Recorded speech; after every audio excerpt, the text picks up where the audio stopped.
What's going on, everybody? I know I've been gone for a very long time, and by very long time, I mean a week, but it's been a long time relatively to the amount of content I usually put up on this channel, but I got a few reviews this week to make up for it in one special video, so without any further ado, let's get to it. Let's talk about Castlevania Season 2. First of all, I want to give a heads up before I get into my details. I know that this review is extremely late, but I've been busy. I'll get into the details of that later on this week. But as far as Castlevania 2, it's great. So if those of you, all 5 of you who haven't seen Season 2 of Castlevania, Season 2 of Castlevania takes off where Season 1 left off, where Trevor Belmont, Alucard, and Cytha are on their quest to try to stop Dracula, and Dracula is still on his quest to destroy humanity, but he's meeting some conflict because the vampires, the soldiers who are under him, they are in conflict with all the decisions that he's making, for all the things that he's doing. I don't want to get into spoilers or talk about it too heavily if you haven't seen the season,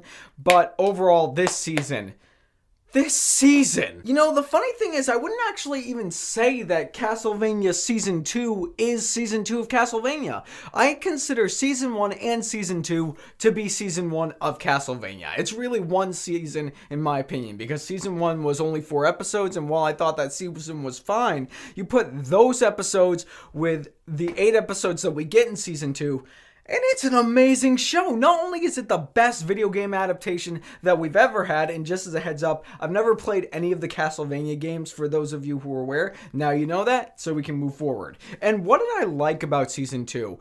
It's the character development that we get. For the most part, Season 2 as a whole reflects on Dracula as a character. There are a couple of episodes that are particularly focused between Alucard, Trevor Belmont, and Cytha for sure, but for the most part, Season 2 is all about Dracula. It's a Dracula story. We had our major opening with Season 1, and now we get to see that story from beginning to the end with Season 2. And it's great, because at the end of Season 1, I was always just wondering, what happened to Dracula? What was the relationship that was like with his wife? Why did his wife get captured? What did he do to help his wife when she wanted to learn more about medicine to help people? And all the answers we get in this season. We get more from Dracula. We get introduced to some really amazing new characters. 2 of them are human forges, which I was intrigued by their arcs. They were very interesting to me. There was some elements that I was annoyed with their story, but I'm not going to get into that because,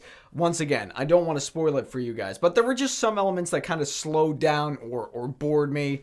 But other than that, no, it's great. And this season, I would say we finally get introduced to the mighty wrath of Dracula, and the battles, the fights, the scraps that happen in this season are, in my opinion, so much better than the ones we got in Season 1. Like I said, I enjoyed Season 1 for what it was, but Season 2, the fights that we get in this, the episode 7 of this show completely and utterly makes it worth watching. That one singular fight that we have been leading up to, it happens, and it's great. It's phenomenal. It just, episode 7 from beginning to end was probably my favorite episode of this entire season. Not to say that the rest of the season was kind of mediocre, because it wasn't. The emotions were absolutely there, and we get a little more connection with Alucard. Right from the beginning, or right from the end of Season 1 of Castlevania, I knew Alucard was going to be a special character,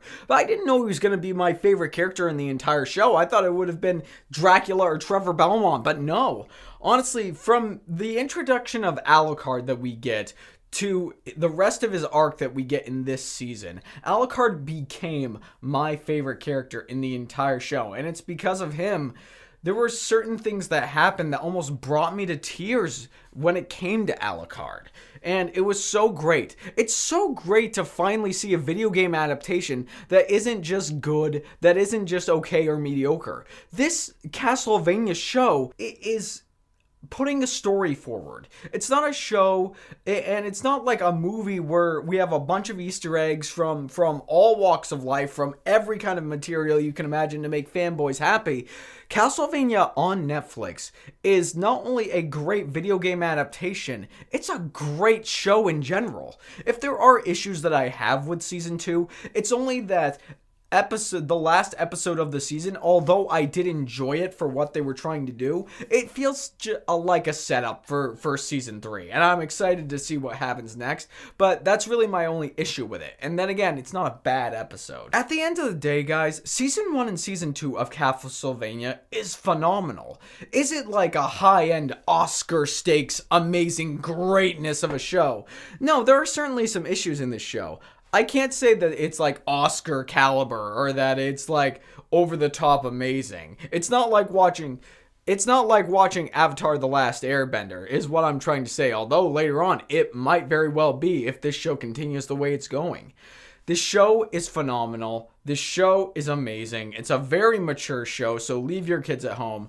But if you want to get invested into a 12-episode season, that's season 1 and 2 of Castlevania, where you get great emotion, amazing stakes, and phenomenal setup with characters, this is a show that I highly recommend. And I honestly did not think I was going to be saying this, but Castlevania on Netflix is suit-worthy. And as always, guys, I am so sorry that I've been gone for about a week, but I got more videos coming your way. I'm so excited to bring them to you, and thank you so much, as always, for showing up. And if you want more reviews from me in the year of 2018, which is about to be over, click right there at the very top of the screen. If you want a sweet podcast with me and my buddy Zach Pope, click right down there. We talk about movies, television shows, and video games. And as always, if you like what you've seen here and you want to see more, click right there and subscribe and become part of the fray of nerds who love cinema. You all have a fantastic day.